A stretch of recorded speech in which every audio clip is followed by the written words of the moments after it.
Serena and Venus Williams. Once upon a time there was a man named Raoul. He ran a taco stand that stood on a street corner in the city of Compton. Every day, Raoul saw a man and his two daughters walk past his stand and head to the tennis court nearby.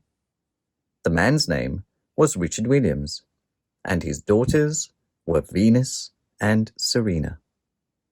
Every day, Richard took a basket of tennis balls to the court and showed his two daughters how to play.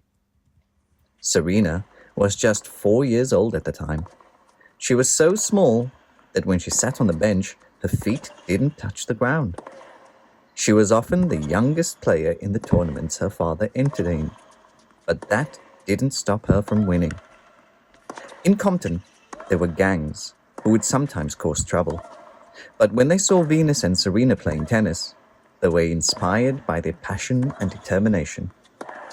They stood by the court in awe and made sure no one disturbed the sisters. Venus and Serena trained hard, giving their all to tennis. By the time they were teenagers, they were so strong that their father declared they were on their way to becoming the best tennis players in the world. And that's exactly what happened. Both sisters have been ranked number 1 in the world. They continue to make Raoul, their father, and the whole city of Compton very proud.